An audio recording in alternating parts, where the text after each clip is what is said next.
Cahaya matahari menyilau mata, rasa pedih berusaha menahan. Lafaz bismillah pembuka kata, gelanggang syarahan saya mulakan. Bismillahirrahmanirrahim dan Assalamualaikum warahmatullahi wabarakatuh.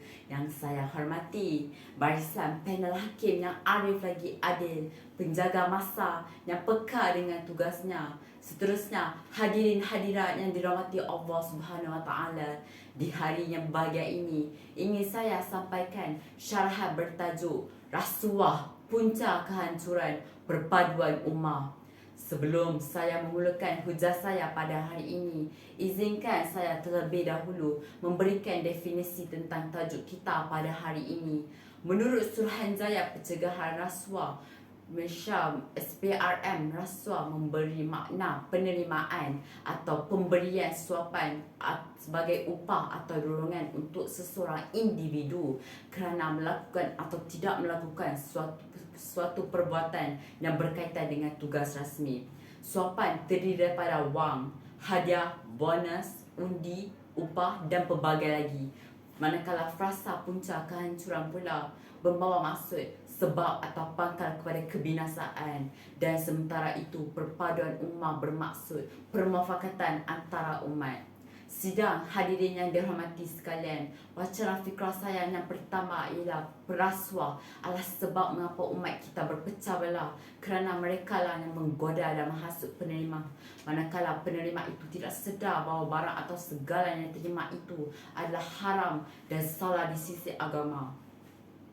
Agama Islam melaknat dan memberi ancaman neraka terhadap orang yang memakan makanan dari sumber yang haram, sebagaimana hadis Rasulullah SAW bersabda, kullun minnahu naran fannazu aula bih, yang bermaksud daging tumbuh daripada yang haram, maka api neraka lebih utama baginya. Wacana fikrah saya yang kedua ialah punca berlakunya jejala rasuah ini. Punca rasuah boleh datang dari pelbagai aspek dengan secara rela maupun paksaan. Rasuah boleh diberi dan diterima oleh mana-mana pihak, tidak kira usia maupun pangkat. Antara puncanya ialah tekanan. Tekanan boleh datang dari pelbagai perkara seperti kesempitan wang, tekanan di rumah, di tempat kerja, di sekolah dan pelbagai lagi. Hal ini mengakibatkan individu tersebut mengambil rasuah kerana punca ini seolah-olah menjadi suatu desakan dalam mereka untuk menerima rasuah. Oleh itu, kita sebagai umat Islam janganlah mudah terpedaya untuk memberi dan menerima rasuah seperti yang difirman Allah Subhanahu Wa Taala dalam surah Al-Baqarah ayat 168 yang bermaksud, wahai manusia, makanlah makanan daripada apa yang ada di bumi dan yang halal lagi baik, dan janganlah kamu mengikut jejak langkah syaitan. Sesungguhnya syaitan itu ialah musuh nyata bagi kamu. Hadirin sekalian, rasuah akan mengakibatkan pelbagai kesan buruk bukan saja pada individu tetapi kepada semua masyarakat yang akan menerima tempiasnya. Antara kesannya ialah rasuah mengakibatkan kezaliman dan ketidakadilan dalam kalangan masyarakat. Ini disebabkan rasuah itu menafikan hak-hak orang tertentu, seperti orang yang tidak mempunyai kelayakan untuk memikul suatu amanah atau pekerjaan itu boleh menjadi layak. Tamsilnya, pegawai yang bertugas menerima wang sogokan. Situasi ini berlaku kerana mereka imbuhan yang tinggi, mengamburi mata dan menerima rasuah.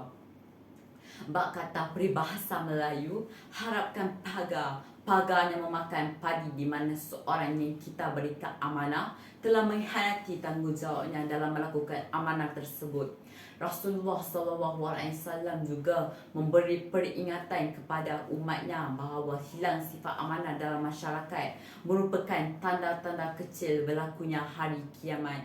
Firman Allah Subhanahu Wa Taala dalam surah An-Anfal ayat ke-27 yang bermaksud, wahai orang-orang yang beriman, janganlah mengkhianati Allah dan Rasulnya, dan janganlah kamu mengkhianati amanah-amanah yang diamanahkan kepada kamu sedangkan kamu mengetahuinya. Sidang hadirin yang dirahmati Allah Subhanahu Wa Taala, akhir kalam daripada saya, sesungguhnya rasuah adalah suatu jejala yang amat buruk yang mendatangkan kehancuran perpaduan ummah. Rasuah diibaratkan sebagai anai-anai yang boleh menumbangkan perpaduan ummah kerana kerjanya tidak nyata, boleh mampu melumpuhkan sebuah negara. SPRM haruslah menyusun inisiatif dalam mencapai sifar kes rasuah dalam negara kita agar ia menjadi buah berita tentang negara kita. Pihak kerajaan pula sewajarnya mencari cara untuk memperkasa ekonomi dan daya saing diri rakyat agar mereka tidak terpesong dengan budaya rasuah kerana kemampuan dalam mencapai apa yang dikehendaki. Rakyatnya sejahtera dalam ekonomi, negaranya sihat akan melahirkan negaranya berdaya saing dan terjaganya imej di mata dunia. Sekian syarahan saya berakhir di sini. Terima kasih.